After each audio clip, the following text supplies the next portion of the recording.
तो hello everyone, welcome to education point online. तो भाई साहब, आज के इस वीडियो के अंदर हम लास्ट आपका एक्टिवेशन फंक्शन देखने वाले हैं, सॉफ्ट मैक्स एक्टिवेशन फंक्शन। देखता हूँ अगर हुआ तो मैं शूट करके रख दूंगा, लेकिन मोस्ट प्रोबेबली ReLU तक हम देख रहे होंगे चीज़ें। तो ReLU आपका लीनियर यूनिट टाइप का होता है। ऐसा समझिए कि उसका जो ग्राफ होता है सॉर्ट ऑफ लीनियर दिखता है, लेकिन लीनियर होता नहीं है। लीनियर होता नहीं, वो नॉन लीनियर ग्राफ होता है। ठीक है, तो ReLU आपका सबसे बेस्ट होता है activation function amongst all of them, क्योंकि यहां पर भैया आपकी जो वैनिशिंग ग्रेडियंट प्रॉब्लम थी वो बिल्कुल ही चली जाती है। यहां पर वैनिशिंग ग्रेडियंट प्रॉब्लम नहीं होती है। ठीक है, तो चलिए भैया देख लेते हैं ReLU आपका कैसा दिखता है। जो ReLU है is widely used activation function in deep learning. Deep learning में सबसे ज्यादा यूज होने वाला एक्टिवेशन फंक्शन आपका ReLU है। ReLU का form rectified linear unit, linear unit को रेक्टिफाई किया गया है यहाँ पर। It replaces negative values with zero and retains positive value as they are. अब इसका मतलब क्या है? मतलब क्या है समझिए। अगर z की वैल्यू माइनस में कुछ भी होती है, माइनस मान लीजिए माइनस 80 रख लीजिए।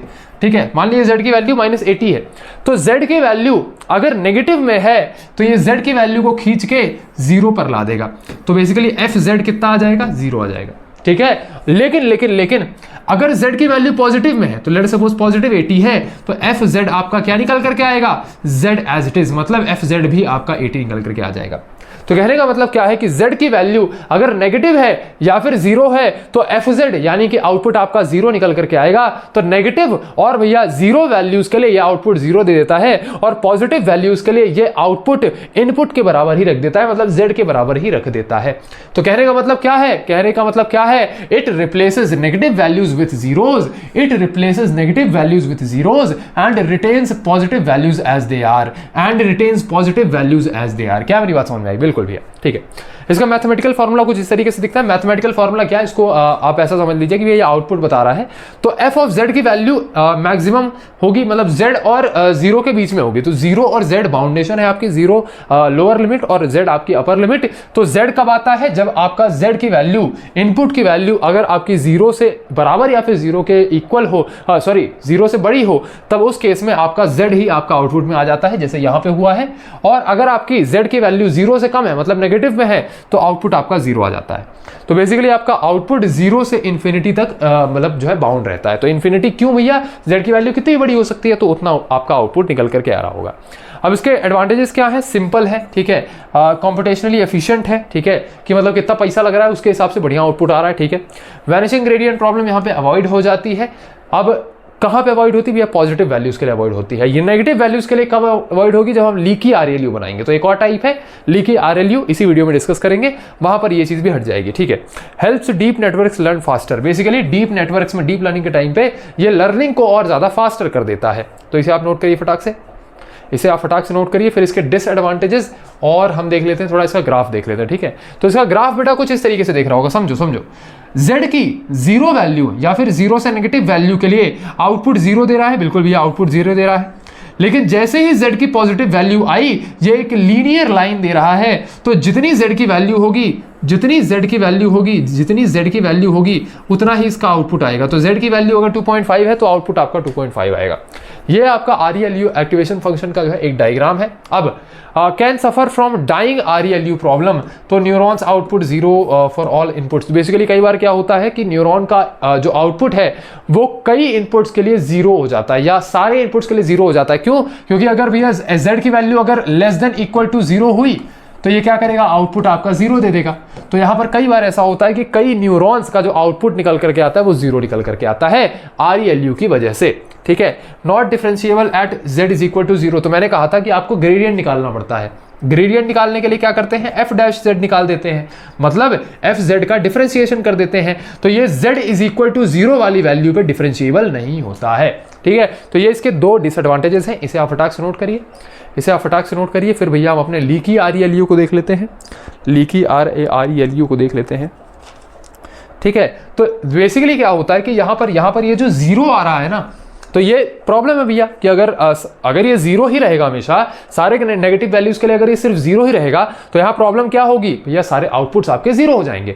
तो हम किसी तरीके से अगर क्या कर पाए कि इसको जीरो ना करके एक छोटा सा इसमें डिविएशन दे दें ताकि ये जीरो की तरफ ना जाके हल्का सा बेंड हो जाए, हल्का सा बेंड हो जाए तो हमें इसमें कुछ नेगेटिव वैल्यूज मिलने लगे। ठीक है, तो यही चीज करने के लिए हमने एक और ReLU का एक नया फॉर्म निकाला जो कि था लीकी ReLU। तो लीकी ReLU क्या करता है, लीकी ReLU क्या करता है, वो आपके Z की वैल्यू में, वो आपके Z की वैल्यू में एक अल्फा जोड़ देता है। तो पहले क्या होता था कि अगर आपका Z जो है वो जीरो से कम है, मतलब अगर नेगेटिव में है तो आउटपुट क्या आता था, जीरो आता था। लेकिन यहां पर आउटपुट क्या आ रहा है, Z into alpha, Z into alpha. Basically Z में आपने एक अल्फा वैल्यू जोड़ दी और भैया उसको नेगेटिव वैल्यू में आपने दिखा दिया। तो यहां पर अगर Z की वैल्यू नेगेटिव में है तो आउटपुट आपका क्या आएगा, FZ आपका क्या आएगा, FZ आएगा अल्फा Z। क्या आएगा बेटा, अल्फा Z। तो हमने Z में ही एक अल्फा, एक छोटा सा जो क्वांटिटी है उसको मल्टीप्लाई कर दिया। तो ये अब ये अल्फा क्या होता है भैया, जैसे बायस एक छोटी सी वैल्यू होती थी, कोई भी छोटी सी वैल्यू होती थी, ठीक उसी तरीके से आपका अल्फा एक छोटा सा काउंट होता है जो हम मल्टीप्लाई करते हैं। कितना छोटा होता है भैया, 0.01 0.02, बहुत छोटा होता है basically.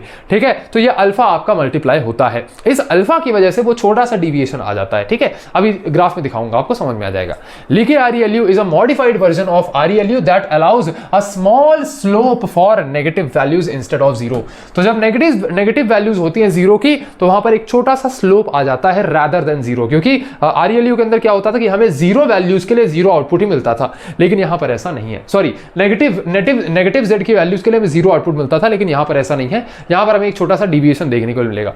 This prevents dead neurons in neural networks. Dead neuron से प्रिवेंट करता है। डेड न्यूरॉन्स क्या होते थे, ऐसे न्यूरॉन्स जो आउटपुट में जीरो देने लगे। डिसएडवांटेजेस अभी हमने देखा ना कि आउटपुट जीरो मिलने लगता है ReLU के अंदर। क्यों, क्योंकि भैया Z की वैल्यू अगर नेगेटिव में है तो आउटपुट जीरो आएगा न्यूरॉन का। ठीक है, तो वही प्रॉब्लम डेड न्यूरॉन को जन्म देती है। अगर किसी भी न्यूरॉन का आउटपुट जीरो है तो हम उसे डेड न्यूरॉन कंसीडर करते हैं।